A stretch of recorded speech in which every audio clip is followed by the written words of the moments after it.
नमस्कार, मैं जितेंद्र चतुर्वेदी। इन दिनों लुटियन टीले पर हलचल बहुत है और उसकी सबसे बड़ी वजह वो सियासत है जो एक नए तरीके से आकार ले रही है और वो आकार जो है वो कई राजनीतिक दलों को परेशान कर रहा है। लेकिन अभी जो हम लोग बातचीत करने जा रहे हैं वो दरअसल उस संख्या की है जो जुटाने में बीजेपी लगी हुई है। तो प्रश्न यह है कि क्या वो संख्या जुटा ली गई है या अभी और तोड़फोड़ होना बाकी है। दूसरा, जो कैबिनेट रिसफल वाला मामला है ये बड़ा हो चला है और जिस तरह की सूचनाएं आ रही हैं वो ये बता रही हैं कि कई हैवी वेट मिनिस्टर जो है उनको बाहर का रास्ता दिखाया जा सकता है। जैसे अगर आपको ख्याल हो तो तकरीबन 5-6 साल पहले रिसफल हुआ था, तब रविशंकर प्रसाद, प्रकाश जावड़ेकर जैसे कद्दावर नेताओं को बाहर कर दिया गया था और उनसे कहा गया था कि अब आप जो है संगठन का कामकाज देखिए। कमोबेश वही स्थिति इस बार भी होने जा रही है कई ऐसे दिग्गज मंत्रियों के साथ। यही नहीं, चर्चा तो एक मुख्यमंत्री की भी चल रही है कि उनको जो है लाया जाएगा बाकायदे दिल्ली कैबिनेट मिनिस्टर बनाकर। तो वो कौन मुख्यमंत्री हैं, थोड़ा उन पर भी हम बात करेंगे। और उन्हें बड़ी चीज यह है कि संघ का बड़ा लाडला माना जाता है, तो इसलिए भी कौतूहल बढ़ जाता है कि आखिर क्यों इस तरह की चीजें हो रही हैं अगर चर्चा चल रही है तो। लेकिन पहले चर्चा उस तोड़फोड़ की कर लेते हैं जो इस समय सबसे ज्यादा सुर्खियां बटोर रही है और जिसे लेकर राजनीतिक विश्लेषकों का एक वर्ग ये कह रहा है कि साहब ये तो ठीक नहीं है। खैर, अब ये अपनी अपनी रायशुमारी का मसला है कि ठीक है या नहीं, लेकिन बीजेपी का गठबंधन इस जुगत में लगा हुआ है कि किसी तरीके से उसको 2/3 बहुमत मिल जाए, यानी 362 का आंकड़ा जो है वो पार कर लें या उसके आसपास पहुंच जाएं ताकि जो डिलिमिटेशन बिल है उसको वो पास करा लें। अभी जो उनके पास सदस्य संख्या पहुंची है वो 313-14 के आसपास बताई जा रही है।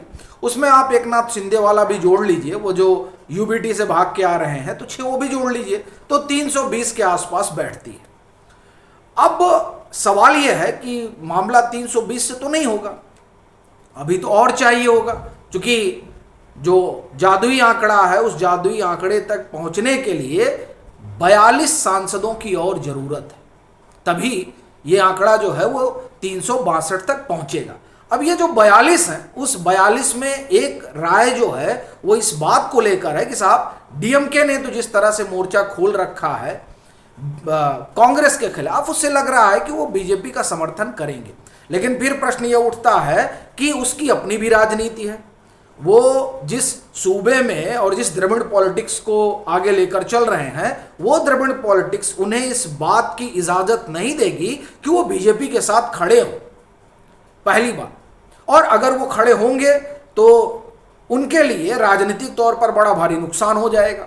ये इसलिए भी कह रहा हूं क्योंकि अभी देखिए चंद्रबाबू नायडू ने एक लंबा चौड़ा लेख लिखा और उसके बाद में उनका एक साक्षात्कार आया जिसमें उन्होंने इस बात की अपील की कि साहब देखिए हम लोग जो है जो डिलिमिटेशन बिल लाने जा रहे हैं उसमें सारी शिकायतों को दूर किया जा रहा है और इसमें जनसंख्या के आधार पर नहीं बल्कि 50% हर स्टेट का सीट बढ़ा दिया जाएगा। तो ये माने जाने लगा कि साहब इस लिहाज से जो है डीएमके समर्थन करेगा। लेकिन शशि थरूर ने काउंटर किया और उन्होंने कहा कि ये कैसे हो सकता है, और बाकायदे उन्होंने उदाहरण दिया कि उत्तर प्रदेश में 80 लोकसभा सीटें हैं, अगर मान लीजिए 50% के हिसाब से बढ़ाया जा रहा है तो वहां 120 होगा, और केरल में 20 सीटें हैं लोकसभा की, 50% के हिसाब से बढ़ाया गया तो केरल की 30 हुई। तो हिसाब कहां बैठ रहा है? इस तरह का प्रश्न खड़ा करके शशि थरूर ने डीएमके के लिए मुसीबत पैदा कर दी है कि डीएमके किधर जाएं। लेकिन रोचक बात यह है कि यहां मसला इस बात का नहीं है कि जो है 362 ही चाहिए। मामला यह है कि जो स्ट्रेंथ होगा लोकसभा का उसके लिहाज से 2/3 चाहिए। तो ऐसी परिस्थिति में चूंकि डीएमके तो न्यूट्रल है, वो ना बीजेपी की तरफ है और ना कांग्रेस की तरफ है, वो वॉकआउट कर जाए जिसकी सबसे ज्यादा संभावना दिखाई दे रही है। और ये जो वॉकआउट है वो सीधे तौर पर जो एक 2/3 वाला मसला चाहिए होगा वो बड़े आराम से बीजेपी हासिल कर सकती है, और इसकी संभावना ज्यादा है कि डीएमके ना विरोध करेगी ना सपोर्ट करेगी, चुपचाप बाहर चली जाएगी। दूसरा जो चर्चा है वो समाजवादी पार्टी को लेकर चल रहा है कि साहब वहां जो है बड़ी तोड़फोड़ हो सकती है। ओम प्रकाश राजभर ने बाकायदे बयान दे दिया, लेकिन ओम प्रकाश राजभर के कहे से ज्यादा महत्वपूर्ण हो जाता है केशव प्रसाद मौर्य का जो उन्होंने प्रेस कॉन्फ्रेंस में बोला है। देखिए, प्रेस कॉन्फ्रेंस में केशव प्रसाद मौर्य कह रहे हैं साहब 25-26 सांसद जो है उनके आ रहे हैं। अब अगर वो कह रहे हैं तो उनको माना जाता है कि वो केंद्रीय गृह मंत्री अमित शाह के करीबी हैं। अब कोई करीबी अगर इस तरह से बोल रहा है तो हो सकता है कुछ सुगबुगाहट चल रही हो। तो कुल मिलाकर जो स्थिति परिस्थिति है वो ये बता रही है कि संख्या बल वाला जो मामला है उस मामले को जुटाने में ये लगे हुए हैं, जिसमें अब मालूम पड़ता है कि समाजवादी पार्टी भी निशाने पर है और वहां भी टूट फूट होगी। वैसे मुझे लगता है कि टूट फूट से ज़्यादा बड़ी बात यह है कि संभवतः समाजवादी पार्टी इस मसले पर समर्थन भी कर सकती है, क्योंकि ऐसा कोई उनके लिए डिलिमिटेशन वाला विरोध का मसला है नहीं। लेकिन फिर वो जो सेकुलरिज्म वाला खेल है उस खेल की वजह से हो सकता है वो पीछे हटे। लेकिन जो भी है, अभी तो चर्चा यही है कि उन्हीं के पास जब सांसद नहीं बचेंगे तो वो समर्थन करें या विरोध करें, क्या मायने रहता है। तो इस तरीके से अगर आप देखें तो ये जो डिलिमिटेशन बिल वाला मसला है उसे बीजेपी पास कराने की स्थिति में पहुंच चुकी है, और ये तय माना जा रहा है कि मानसून सत्र जब शुरू होगा उस सत्र में इस बिल को वो पास करा ले जाएंगे, और 2029 का जो चुनाव होगा वो संभवतः 850 सीटों पर होगा। एक तो ये मामला रहा। दूसरा, ये जो हैवी वेट मिनिस्टर वाला है, ये इसको लेकर जो चर्चा है पॉलिटिकल, आप एक तरह से कहें कि गलियारों में, वो बड़ी है। एक जो बड़ा नाम इस समय कहा जा रहा है उसमें पीयूष गोयल को लेकर चर्चा है कि उन्हें बाकायदे उनका प्रमोशन होगा। अब उस प्रमोशन में कहा जा रहा है कि उनको फिनांस मिनिस्ट्री मिलेगी। ये बहुत बड़ी बात है। फिर सवाल उठता है कि निर्मला सीतारमण का क्या होगा, क्या उन्हें कोई और मंत्रालय दिया जाएगा या फिर उन्हें संगठन में भेजा जाएगा। इस बाबत आप ये कहें कि अभी तक तो कोई चर्चा नहीं है, लेकिन पीयूष गोयल को लेकर बात बड़ी कही जा रही है। इसी तरह से अश्वनी वैष्णव को लेकर भी बात हो रही है कि साहब उनको भी जो है वो रेल में लाया जा सकता है। यही नहीं, ये जो रोड वाला मसला है, रोड ट्रांसपोर्ट और रेलवे, इसको कहा जा रहा है कि जोड़कर सरफेस ट्रांसपोर्ट मिनिस्ट्री कर दिया जाएगा। इस तरह की बात हो रही है कि ये सब बदलाव हो सकते हैं। इसके अलावा कई सारी चीजें हैं जो आने वाले दिनों में दिखाई देंगी, खास तौर से फेर बदल वाले लिहाज से। अब ये मुख्यमंत्री वाली बात, कल जब कार्यक्रम हुआ तो कई लोगों ने कहा कि आपने तो नाम ही नहीं लिया। तो देखिए, नाम, आप जिस नाम को आप सुनना चाह रहे हैं उसमें जो सबसे भारी नाम है वो देवेंद्र फडणवीस का है। चर्चा है साहब, क्या होगा क्या नहीं होगा मालूम नहीं। वैसे हम लोगों को तो ये लग रहा था कि शायद मध्य प्रदेश में फेरबदल हो, शायद राजस्थान में फेरबदल हो, उन लोगों को लाकर यहाँ मंत्री बनाया जाए और यहाँ से जो है किसी को वहाँ भेजा जाए, जैसे मध्य प्रदेश में ज्योतिरादित्य सिंधिया को भेज दिया जाए। लेकिन अभी जो ये खबर है उस खबर के लिहाज से देवेंद्र फडणवीस की बात कह रहे हैं लोग। अब देखिए क्या होता है इसमें। इसके अलावा प्रहलाद जोशी को लेकर ये चर्चा है कि उनकी जगह जो है किसी और, आप एक तरह से कहें कि युवा नेता को कर्नाटक से लाया जाएगा।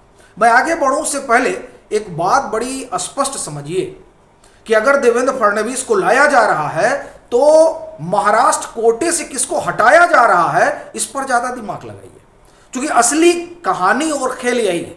अब आप फिर कहेंगे आप नाम नहीं लेंगे, नाम आपने नहीं बताया, तो वो नाम आप खुद सोचिए कि अगर महाराष्ट्र से एक को लाया जा रहा है तो कौन दूसरा हैवी वेट मिनिस्टर है जिसे ड्रॉप किया जा सकता है। एक बात। दूसरी बात जो हम लोग कह रहे हैं वो ये कि ये जो मंत्रिमंडल का रिसफल हो रहा है इसमें युवा चेहरे लाए जाएंगे, इस बात की पूरी कोशिश हो रही है। और पीएम जो है वो इसी को लेकर आप एक तरह से कहें कि आगे बढ़ रहे हैं। अभी 20 रोज पहले जो प्रधानमंत्री आवास पर बैठक हुई, जिस बैठक में कैबिनेट मिनिस्टर भी मौजूद थे, वहां सिर्फ परफॉर्मेंस आपकी क्या रही उसका वहां पर प्रेजेंटेशन नहीं हो रहा था, वहां पर यह भी चेक हो रहा था कि आप फिजिकली कितना फिट है, और जो फिजिकली अनफिट है भले उसका परफॉर्मेंस बड़ा बेहतर रहा हो तो उनके लिए मंत्रालय में बने रह पाना बहुत मुश्किल होगा।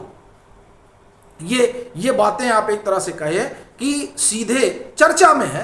अब आप तो जान रहे हैं कि ये मोदी शाह की अगुवाई वाली सरकार है, यहाँ खबरें सिर्फ राजनीतिक गलियारों में चलती हैं, बाहर आने पे कितनी सही होती हैं अब ये तो कोई कह नहीं सकता, चूंकि दो ही लोग जानते हैं।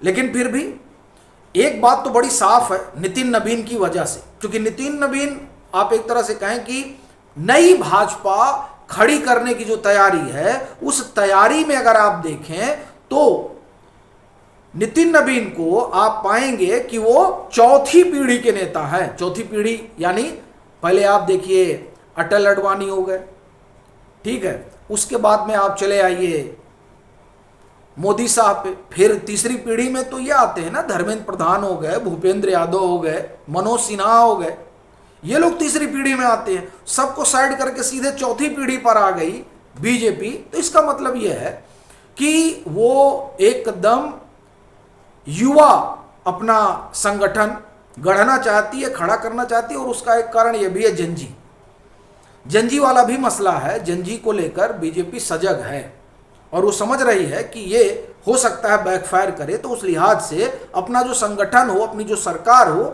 वो भी जंजी को रिप्रेजेंट कर रही हो।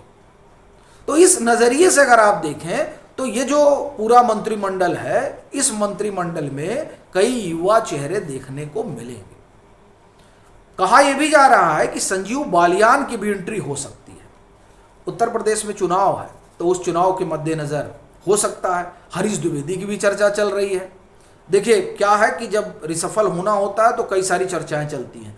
जगदम्बिका पाल की भी चर्चा हो रही है, ठीक है। इसके अलावा दलित कॉम्बिनेशन के लिहाज से ये आप देखिए कि पश्चिम के कई सांसद हैं दलित जिनकी चर्चा चल रही है। तो कुल मिलाकर चर्चाएं कई तरह की हैं, नाम कई तेजी से आगे बढ़ रहे हैं, लेकिन कौन बनेगा ये जाहिर सी बात है कि रिसफल के बाद ही पता चलेगा। लेकिन जो सुगबुगाहट है उस सुगबुगाहट में दो बातें बड़ी साफ। एक ये कि मंत्रिमंडल पूरी तरह से युवा बनने जा रहा है, दूसरा कई हैवी वेट ड्रॉप आउट होंगे, और तीसरा और जो आप एक तरह से कहें कि बड़ा मसला है कि ये जो रिसफल के बाद मंत्रिमंडल बनेगा इसमें सामाजिक समीकरण भी होगा और 2029 के लिहाज से बीजेपी की अपनी एक रूप रेखा भी होगी। बाकी आप लोगों की अपनी क्या राय है ज़रूर साझा करिएगा।